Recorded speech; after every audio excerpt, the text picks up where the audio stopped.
In this video, we're going to talk about the technical indicators. So what is a technical indicator? To explain it simply, every indicator is a price transformation. An indicator is based on a certain formula that helps you to interpret the price fluctuations. Probably you could do the same analysis by looking at charts, but it would take more time to view, analyze the chart, and look for similar patterns. Indicators simplify this work for us. They also help us to cut all the unnecessary noise. Sometimes the markets are very volatile and choppy, and it's very difficult to identify the trade signals. Indicators usually provide three signals, but I don't like the word signal because the indicator doesn't have the ability to predict the price. Indicators give information about the current state of the price. It can be overbought, oversold, and neutral. Don't have very high expectations from the indicator. It doesn't really control the price. On the contrary, it's the price that controls the indicator. There are several types of indicators. I would divide them into two main types: trend indicators and oscillators. Trend indicators are usually price overlays and are added directly to the price chart. Oscillators are usually shown in an additional window. They're like pendulums, and their value fluctuates around zero. Let's jump into the platform and use the technical indicators. I'm back to the MT5 platform, and I'm going to show you how to use technical indicators. There are two ways how you can add a technical indicator to a chart. The first one is from the menu bar. You can go to Insert, then select Indicator, and here you have a list of available indicators. The first 5 are the most frequently used, and then we have the main categories, and each category we have another list of available indicators. So we have trend indicators, we have oscillators, we have volumes, Bill Williams, and custom. As you can see, the MT5 platform has a lot to offer. The list of indicators is really huge. However, we don't have time to research every single indicator. And if you will go to the MQL5 community, you will find thousands of indicators. But instead, we need to focus on 1, 2, perhaps 3 indicators and really learn them well. So let's go ahead and add the first indicator. Let it be the moving average, for example. So we're going to click on moving average, and we will have a pop-up. Here we can change some parameters of the indicator. For example, the period. The period means that the indicator will use the last 10 candles to make a calculation per each data point. We can change the calculation method from simple to exponential. There are usually several methods offered per each indicator. We can apply to a closing price, and we can change the styling, including the color, the line style, and the line width. Let's go ahead and add this indicator. As we can see, it's now added. So we can also delete the indicator in a similar way. We make a right click. We can either remove it directly, or we can choose the indicator list and then select this indicator and click delete. So in this case, the indicator is removed from the chart. The alternative way to add an indicator is from the navigator window. So here we have a folder for the indicator. We can expand this folder and we can see all the categories, and we can expand the trend category, and here we also have the moving average. So we can either make a double click, or another solution, we can drag and drop. So for example, in case if we have multiple windows open at the same time, like for example right here, so we don't know which window is the active one. So instead of just making a double click, we can just drag and drop. Maybe it's going to be the most simple version. So now the indicator is added. So I would like to adjust the period of this indicator. So instead of 10, I'm going to change it to 12. And I'm going to add one more indicator on the top of this chart. It's going to be 26. And I'm going to change the style to a blue line. And here we will see the both lines on the chart at the same time. So usually we can add multiple indicators, multiple moving averages at the same time. And moving averages are very efficient. They are trending indicators, so they are added directly to the price. There are several types of signals we can get from the moving averages. The most classic one is the crossover between the fast line and the slow line. For example, right here, we can see that the fast line is crossing the slow line from the top down. So this is a bearish signal, and slightly lower here we have a bullish signal. The red line is moving upward and crossing the slow line. However, as you can see, those signals are lagging. So the reversal occurred slightly before, but we got the signal later. So this is one of the disadvantages of the moving averages, that they are lagging indicators. However, there are some additional signals that we can use. The second signal is that the moving averages show the direction of the trend. So we can look just at the direction of lines. For example, if the lines are horizontal, it means this is a neutral signal. For example, right here, the market was pretty neutral. And also here and slightly later, here we can see that the sentiment is quite neutral. And also we can use them as support and resistance levels. We can see that the price sometimes touches those levels and really respects them. So we can use this as entry points.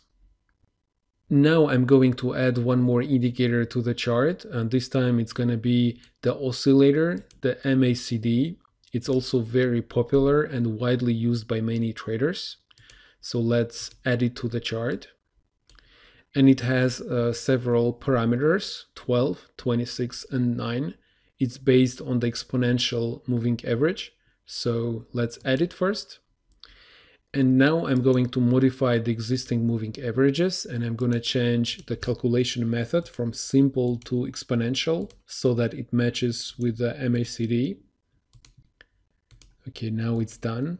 And the reason for doing this, I would like to explain the nature and the idea behind the MACD indicator.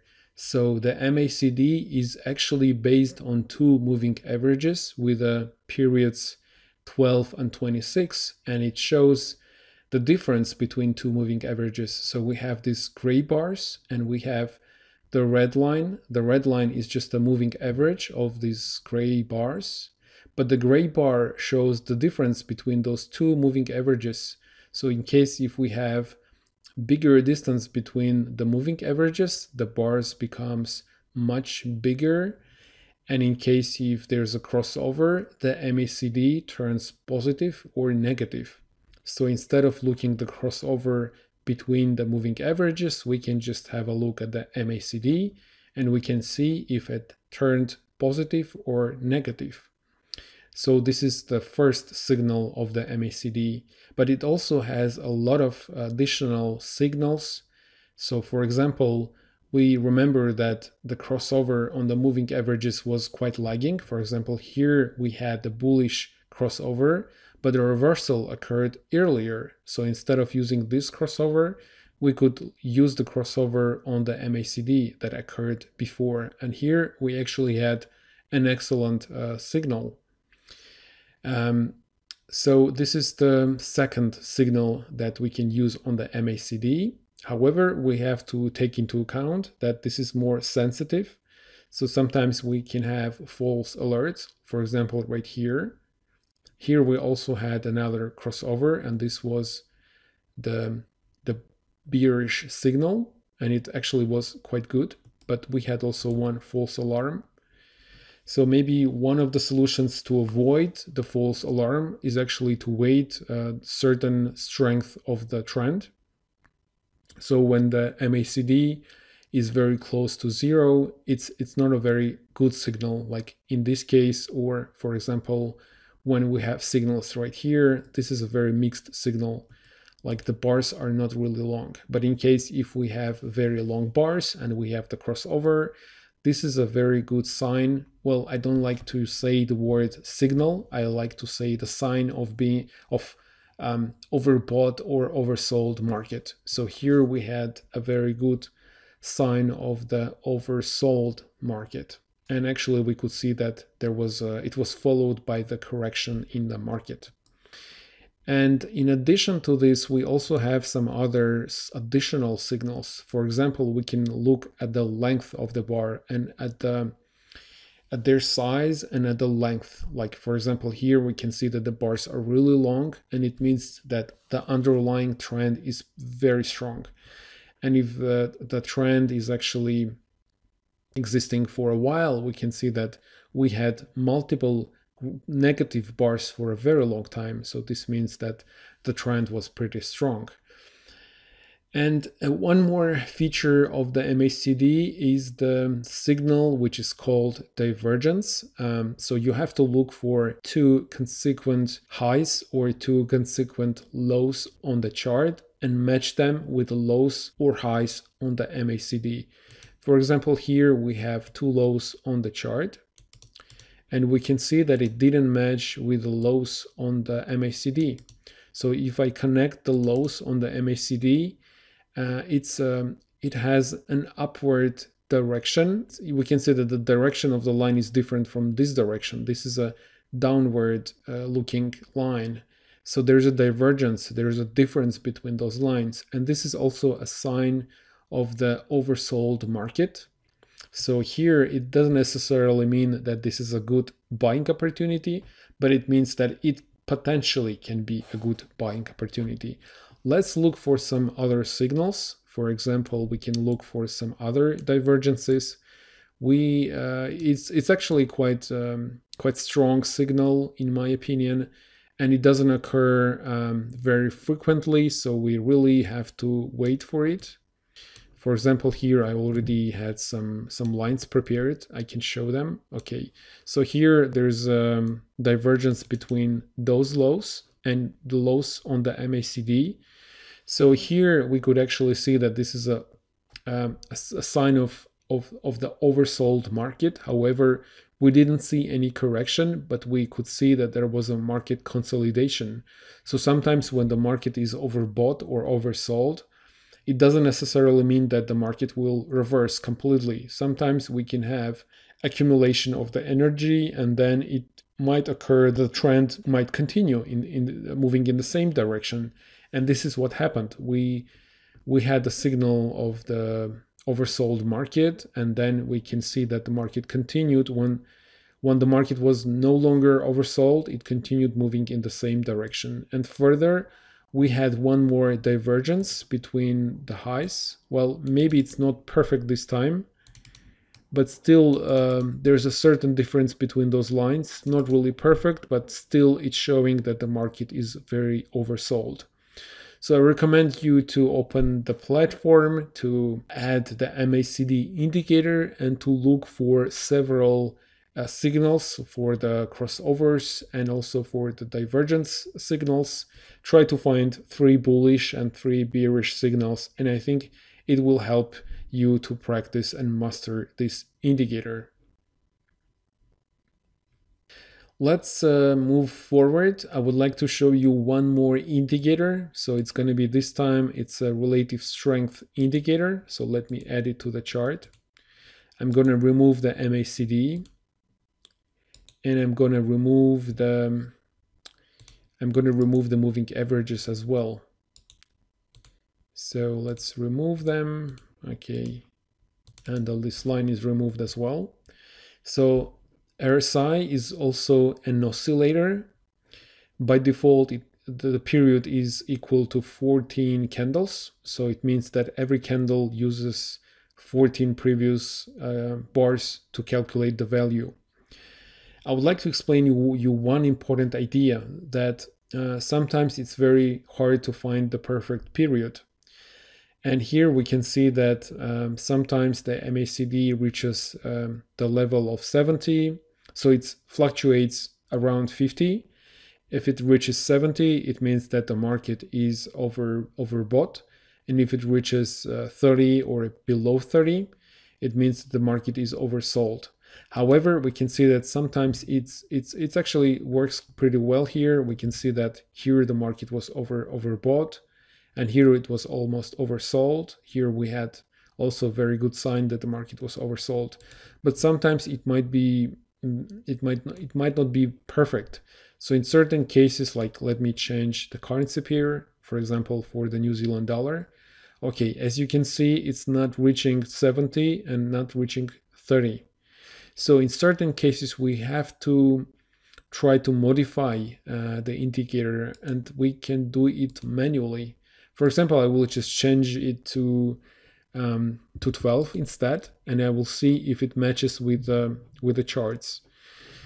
So what I'm trying to reach, I'm trying to find the best parameter that shows me the good reversal points. So here I can see that I'm still not matching. I had the reversal in the market here and here and here, but I didn't reach the critical levels. So in this case, I will make it even more sensitive. So probably 10 can be a good value. Let's try. Not really. So in this case, I'm gonna actually make it even 9. And I think 9 would be a good value. Okay, now I think this time it's perfect. So I optimized RSI based on my visual analysis, and I tried to make sure that the reversal points in the market are matching with the critical values. So here I can see that I have much better signals, and maybe the parameter 9 is a good value for this currency pair. It can be for different currency pair, maybe for the pound dollar or for your euro dollar, maybe 12 or 14 can be the good match. But in certain cases, you have to adjust and you have to visually analyze if the indicator is matching with the price. So once again, I would like to remind you that indicator is just a price transformation. The indicator doesn't control the price, but it's the opposite. It's the price that controls the indicator. So you can always adjust the values of the indicator to make it more or less sensitive.